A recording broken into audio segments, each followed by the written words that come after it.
उमा के व्यक्तित्व पर अनवर ने कैसा दाग लगाया। अचानक उमा की आंखें खुलती है। ऊपर छत की तरफ देखती हुई वह गहरी सांस लेती है। वह आहिस्ता से उठती है।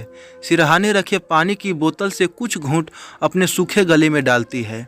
आंखें बंद कर वह पानी को गले से ऐसे नीचे उतारती है जैसे उन सब बातों को अपने अंदर समा लेना चाहती है, पर यह हो नहीं पा रहा। हर बार वह दिन उबकाई की तरह उसके पेट से निकलकर उसके मुंह में भर जाता है, जिसकी दुर्गंध से उसकी सारी ज्ञानेंद्रियां कांप उठती है। पानी अपने हलक से नीचे उतार कर वह अपना मोबाइल देखती है। रात के 1:30 बजे हैं। वह तकिए को बिस्तर के ऊंचे उठे सिरहाने से टिकाकर उस पर सिर रखकर लेट जाती है। एक चंदन का सूखा वृक्ष खड़ा है। उसके आसपास मध्यम रोशनी है। मोटे तने से होते हुए 2 सूखी शाखाएं ऊपर की ओर जा रही है, जैसे कि कोई दोनों हाथ ऊपर उठाए खड़ा हो। बीच में एक शाखा चेहरे से उठी हुई है और तना तन लग रहा है। धीरे धीरे वह सूखा चंदन का पेड़ साफ दिखने लगता है। रोशनी उस पर तेज हो गई है, बहुत करीब है। अब वह एक स्त्री की आकृति है। यह बहुत ही सुंदर, किसी अप्सरा सी, नर्तकी सी। भाव भंगिमाएं, नाक, आँख, ओठ, गर्दन, कमर की लचक, लहराते सुंदर बाजू सब साफ दिख रहे हैं। चंदन की खुशबू से वहाँ खुशनुमा माहौल बन रहा है। तभी उस सूखे पेड़ पर उस उकेरी हुई अप्सरा पर एक विशाल सांप लिपटा हुआ दिखने लगता है। बेहद विशाल, गहरा, चमकीला नीला काला रंग उसके ऊपर चमक रहा है। सारे रंग किसी लहर की तरह लहरा रहे हैं। आँखों के चारों ओर सफ़ेद चमकीला रंग है और सफ़ेद चमकीले रंग से घिरी गोल आँख उस अप्सरा की पूरी काया को अपने अंदर समा लेने की हवस लिए हुए है। रक्त सा लाल, किसी कौंधती बिजली से कटे उसके अंग उस काया पर लपलपा रहे हैं। वह विशाल सांप अपनी जकड़ को घूम घूम कर इतना ज़्यादा कस रहा है कि वह उस पेड़ को मसल कर धूल ही बना देना चाह रहा है। तभी वह काया जीवित हो जाती है। सांप उससे दूर गिर पड़ता है।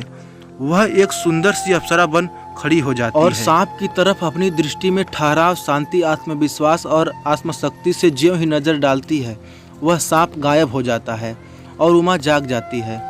सपने को दोबारा सोचकर उमा फिर बोतल से पानी की घूंट अपने झलक से उतारती है। अब उसे नींद नहीं आ रही। भारतीय वन सेना के बड़े ओहदे पर है उमा। उमा को मिला यह बड़ा सा घर और रहने के लिए वह अकेली। 3 तो सोने के ही कमरे हैं जो लगभग बंद ही रहते हैं। एक में वह सोती है। उमा उठकर बाहर के कमरे में आ जाती है। बड़ी सी पूरे शीशे की खिड़की पर से पर्दा सरका देती है। दूर दूर तक अंधेरा। IGNFA देहरादून के अहाते में रोशनी करते बल्ब से बाहर दृश्य धुंधला सा दिख रहा था। अभी अभी बारिश रुकी थी।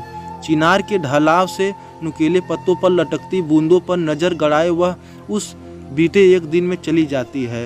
उन दिनों वह अपनी PhD के अध्ययन के सिलसिले में अपने शहर रांची के बिरसा कृषि विश्वविद्यालय कांके आई हुई थी। पूरा बचपन तो यही बीता उसका। झारखंड के जंगलों में अवैध खनन व अवैध जंगल पेड़ काटने पर रोक व अध्ययन के लिए जिला स्तर की कमेटी थी। आज उमा ने उस कमेटी के लोगों को बातचीत के लिए बुलाया था। उसे जरा भी पता नहीं था उसके जीवन में कौन सा सवाल उठ खड़ा होने वाला है। मीटिंग खत्म हुई। सारे लोग चाय पीने के लिए उठ गए।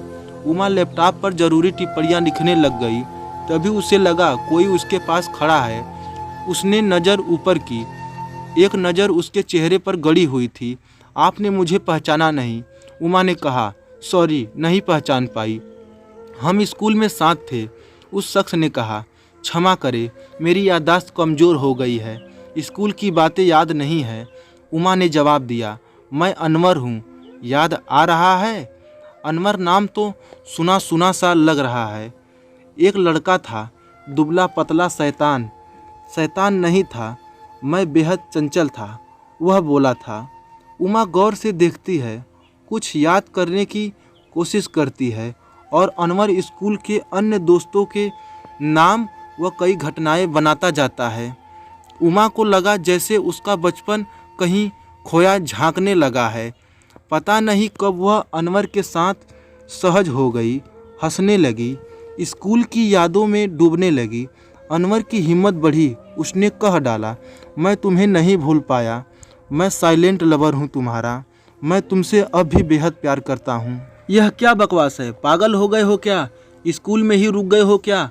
उमा आक्रोशित हो गई। हाँ कहो पागल मुझे, मैं उस समय तुम्हें अपने प्यार के बारे में न बता सका, पर आज मैं इस मिले मौके को नहीं गंवाना चाहता। आई लव यू उमा, तुम पहले भी सुंदर थी, अब भला की खूबसूरत हो गई हो। उमा झट वहाँ से उठ जाती है और अपनी गाड़ी से अपने आवास की ओर निकल लेती है। आई लव यू उसके कानों में मस्तिष्क में रह रह कर गूंज रहा था। कभी यह एहसास अच्छा लगता, कभी वह इसे पर झटक देती। फ़ोन की घंटी से उसकी नींद खुलती है। अनवर का फ़ोन है, वह उस पर ध्यान नहीं देती। फिर घड़ी की तरफ देखती है, सुबह के 6 बज गए हैं। इतनी सुबह अनवर ने रिंग किया। उमा उठकर बैठ जाती है, चेहरा धोकर चाय बनाती है, अपने फ़ोन पर ज़रूरी मैसेज कॉल ईमेल देखने में लग जाती है। तभी फिर फ़ोन की घंटी बज उठती है। फिर अनवर का फ़ोन है। हेलो, हाँ हेलो, उठ गई क्या? गुड मॉर्निंग, अनवर की आवाज़ थी। इतने सवेरे रिंग कर दिया? उमा बोली। हाँ क्या करूं, रात को मुझे नींद ही नहीं आई, तुम्हारे बारे में ही सोचता रहा। अनवर बोला। तुमने शादी नहीं की पर तुम्हें चाहत तो होती होगी ना? अनवर ने जानना चाहा। कैसी बकवास कर रहे हो तुम? उमा खींच कर बोली। हम कोई बच्चे थोड़े हैं अब, बकवास तो तुम कर रही हो। अनवर भी चुप नहीं हुआ और उसके होंठ उमा के अंगों को छूने लगे। उमा फिर दूर चली गई। उमा बहुत हुआ, बस करो, मुझे यह सब पसंद नहीं है। उमा ने संजीदगी से कहा। एक मौका दो मुझे उमा, क्या हो गया है तुम्हें? अच्छा नहीं लगा क्या? मैं तुमसे प्यार करता हूँ, सुनो तो, तुम खुलकर मेरे साथ आओ। उसने उमा को गोद में उठा लिया। अनवर की गोद में कुछ पल के लिए उसकी आंखें बंद हो गई। अनवर ने उसे बिस्तर पर लिटा दिया और उस पर हावी होने लगा। तभी बिजली के झटके की तरह उमा उसे झिटक कर दूर खड़ी हो गई। अभी निकलो यहाँ से, उमा बोल उठी। अनवर हारे हुए शिकारी सा उसे देखता रह गया। उमा बोली, मैं कह रही हूँ तुम अभी जाओ यहाँ से। अनवर न कुछ बोला और न वहाँ से गया। तो उमा ने कहा, मैं यहाँ किसी तरह का हंगामा नहीं करना चाहती, तुम बस यहाँ से चले जाओ। अनवर ने अपना रुमाल निकाला और अपने चेहरे पर आए पसीनों को पोंछता हुआ कुछ कहे बिना वहाँ से निकल गया। उमा दरवाज़ा बंद कर डर से कांप उठी। सारे आंसू गले में अटक कर रह गए। अपने अंदर छिपी इस कमजोरी को उसने पहली बार इस तरह सामने आते देखा। उसे बहुत मुश्किल से उस रात नींद आई। फ़ोन की घंटी से उसकी नींद खुली। फ़ोन अनवर का था। मैं बहुत बेचैन हूँ, मुझे माफ़ कर दो। उमा ने फ़ोन काट कर उसका नंबर ब्लॉक कर दिया। फिर दोबारा एक अनजान नंबर से फ़ोन आया। यह भी अनवर की ही आवाज़ थी। मुझे माफ़ कर दो उमा, मैं तुम्हारी दोस्ती नहीं खोना चाहता। उमा ने फिर फ़ोन काट दिया। वह बहुत डर गई थी। उमा ने सोचा कि उसके पास जाने में 2 दिन बाकी है। वह बेचैन हो गई। किसी तरह वह खुद को रोक पाई। कई महीने बीत गए। वह अपने कामों में इतनी व्यस्त रही कि एक बार भी उसे कुछ याद नहीं आया। हालांकि याद भी आई तो यही कि वह जंग जीत गई है। जो रहीम उत्तम प्रकृति का करी सकत कुसंग चंदन विष व्याप्त नहीं, लपटे रहत भुजंग। एक दिन अचानक एक फ़ोन आया। उस तरफ अनवर था। सुनो, मेरा फ़ोन मत काटना और न ही ब्लॉक करना। मैं तुम्हारे बिना जी नहीं पा रहा हूँ। बताओ न तुम कहाँ हो? मैं तुमसे मिलना चाहता हूँ। मैं मर रहा हूँ, मुझे बचा लो। यह किस तरह का पागलपन है? मैं तुमसे न तो बात करना चाहती हूँ और न ही मिलना चाहती हूँ। उमा ने साफ कहा। अरे जाने दो, भाव दिखा रही है। अकेली औरत, शादी क्यों नहीं की? मुझे नहीं पता क्या? 900 चूहे खाकर बिल्ली चली हज को। मज़े ले लेकर अब मेरे सामने सती सावित्री बनती हो। तुम्हें क्या चाहिए? मैं सब देने को तैयार हूँ। अनवर अपनी औकात पर उतर आया था। ऐसा लगा जैसे किसी ने खौलता लावा उमा के कानों में उड़ेल दिया हो।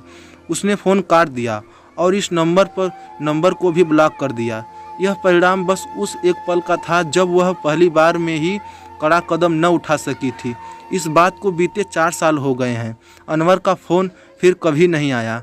उमा ने अपना नंबर बदल लिया था, पर आज भी यह सपना कहीं न कहीं घाव रिश्ता है, दर्द होता है।